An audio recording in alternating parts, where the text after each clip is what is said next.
président de la République, Félix Tshisekedi, a nettement tenu à insister sur l'apaisement et le retour à un ordre républicain et à une paix civile, l'alternance et l'état de droit. Il faut vraiment renoncer au discours discriminatoire. Ce n'est plus le moment de confiner le président Félix Tshisekedi dans un carcan tribal ou ethnique ou des partis politiques. Il est le président de tout le monde. Dans ses points de presse, Kungwa Kumwanza a insisté sur l'instauration d'un état de droit que prône l'actuel président de la République. Nous avons le devoir de l'accompagner et nous avons le devoir de créer la paix autour de lui. Raison pour laquelle je me suis vu dans l'obligation de tirer cette sonnette d'alarme avant qu'il ne soit trop tard et d'essayer de faire comprendre aux uns et aux autres que l'heure n'est plus aux disputes, l'heure est au travail en toute sérénité et de serrer les coudes autour des nouveaux dirigeants afin qu'ils accomplissent le devoir de tout ce que nous avons fait et que le peuple goûte aux fruits et du changement réel qui s'est établi. Lembe Kabila, épouse du président sortant, Joseph Kabila Kabange, a organisé dimanche 3 février 2019 une rencontre avec la presse et les comédiens de la ville de Kinshasa au parc animalier de la vallée de l'Ansele, loin des trains-trains du centre-ville de la capitale. C'était une gracieuse aubaine que cette femme généreuse a offerte aux professionnels des médias et aux artistes qui se sont régalés d'une visite guidée très intéressante dans le parc où des animaux en cage ont été découverts par de nombreux visiteurs pendant que d'autres se pavanaient à l'air libre. Des espèces endémiques de la RDC, curiosités touristiques, ont attiré grand nombre d'heure en heure malgré la pluie qui s'est invitée à cette journée dominicale festive. Le point d'orgue de la randonnée a été le sanctuaire des lions qui a émerveillé toute la délégation fascinée par la richesse de la faune diversifiée de la RDC. Aussitôt le safari photo terminé à la grande satisfaction de tout le monde, cette immense grappe humaine s'est retrouvée rassemblée sous la géante paillote au bord de la rivière Nsele autour de Madame Olive Lembe Kabila, l'organisatrice. Prenant la parole, elle s'est adressée à ses invités. Son message a eu l'effet d'aubaine par la profondeur de sa pensée. L'oratrice a mis en relief le patriotisme, valeur cardinale, et le travail de qualité pour défendre la patrie et consolider la paix. L'oratrice, arborant sa tenue bariolée, tout sourire, visage radieux, a rappelé aux reporters le devoir civique d'accompagner les nouvelles autorités du pays et la nécessité d'une prière à leur égard. Elle a recommandé à l'assistance qui a prêté une oreille attentive à cette adresse bien pénétrante sur la paix, l'unité et la cohésion nationale. Au plus profond d'elle-même, elle a été d'un ton expressif. Priez pour les nouvelles autorités pour qu'ils puissent nous conduire à bon port sur la mission qui se trouve être la leur selon la volonté de Dieu. Par ailleurs, Madame Olive Lembe Kabila a remercié de tout cœur tous ses invités d'avoir accompli leur tâche exaltante avec ferveur pour l'unité du pays et la grandeur de la RDC. Nous devons tous ensemble continuer à aimer notre pays, notre si belle patrie. Je répète que nous avons tous le devoir de protéger notre pays, de l'aimer. Les choses ont évolué. Nous ne sommes plus dupes. C'est nous-mêmes d'abord. Eh bien, nous avons le devoir d'être nos propres interlocuteurs auprès de tous ceux qui veulent venir profiter de nous dans notre pays.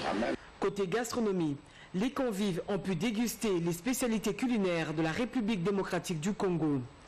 Madame Olive a partagé le repas avec sa joyeuse tablée, constituée des journalistes en toute modestie. Et une séance photo a donné du relief à cette journée festive de partage qui restera gravée dans la mémoire collective. Cette cérémonie émouvante a fait naître de façon spontanée la cordialité débordante qui a inondé l'atmosphère déjà sympathique aux côtés de Mère Olive, cette chaleureuse maman au cœur d'or. La presse dans sa diversité comblée, les étoiles montant du rire, l'équipe médicale ravie, sont rentrées au crépuscule sur Kinshasa, satisfaites que des souvenirs émus, dimanche 3 février 2019, a ainsi vécu. Et la RDC offre plusieurs opportunités d'investissement. Comment donc attirer davantage les investisseurs en RDC?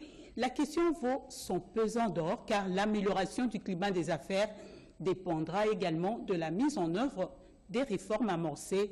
C'est une réflexion de Mbouyal Mangal. Le discours sur l'amélioration du climat des affaires a pour finalité rendre le pays attrayant et amener les investisseurs potentiels à se tourner vers la République démocratique du Congo. Ces choix économiques du gouvernement supposent également l'ouverture des voies vers des réformes dans plusieurs secteurs d'activité. La loi sur les assurances, par exemple, a été promulguée depuis 2015, mais les choses ne semblent pas bouger encore. La meilleure manière de créer des emplois dans ces pays, c'est d'attirer les investisseurs qui viennent investir dans les secteurs à haute intensité de main-d'œuvre. Or, ces genres d'investisseurs, nous ne les avons pas parce qu'il y a trop de risques industriels. Et c'est la raison pour laquelle il faut réformer certaines entreprises. La seule façon de créer de l'emploi, ce n'est pas que nous ayons des investisseurs qui investissent dans le commerce général des produits importés. Il faudra que l'État arrive à encourager les Congolais à épargner. Parce que vous savez, c'est avec l'épargne que les banques redistribuent, donnent des crédits aux entreprises, donnent des crédits à la consommation pour nous consommer. Un véritable marché financier à court terme. À l'étape actuelle des choses, tout semble être urgent pour rassurer des partenaires sur la sécurité juridique des affaires en République démocratique du Congo. Il n'y aura pas de changement de frais académiques. Le ministre de l'Enseignement supérieur l'a rappelé à une délégation des professeurs. Steve Mbikaï a reçu hier justement les professeurs de quelques établissements d'enseignement universitaire et supérieur. Les frais académiques de cette année 2018-2019 seront les mêmes que les frais académiques payés l'année dernière. Cette décision du gouvernement de la République a créé une inquiétude dans les milieux de professeurs du corps académique et administratif en rapport avec la menace que fait peser cette décision sur les paiements de leurs primes.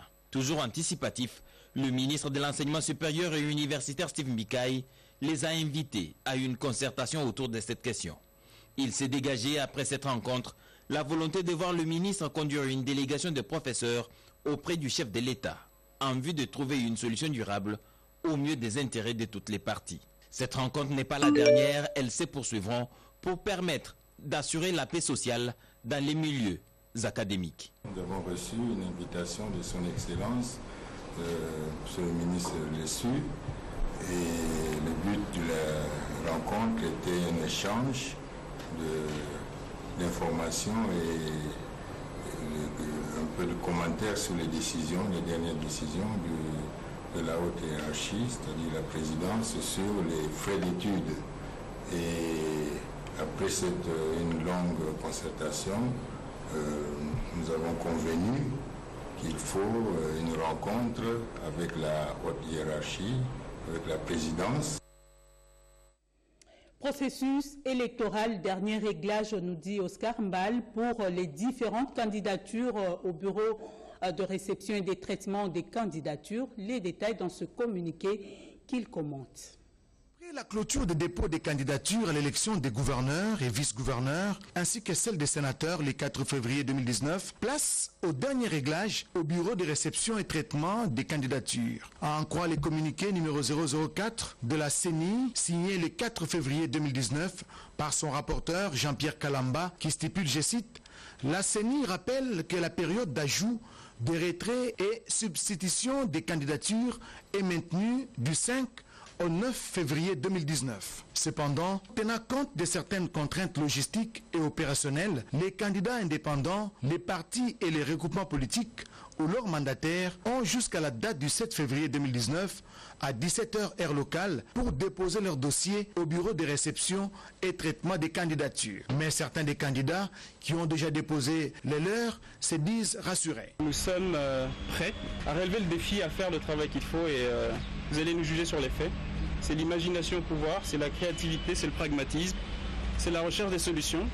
Et avec l'inspiration de Dieu, nous allons démontrer que c'est possible de rendre cette ville propre, sûre, agréable à vivre, et pas seulement pour la commune de la Gombe, mais pour toutes les communes, toutes les 24 communes. Seuls les originaux des formulaires sont acceptés au BRTC, conclut le communiqué. Gestion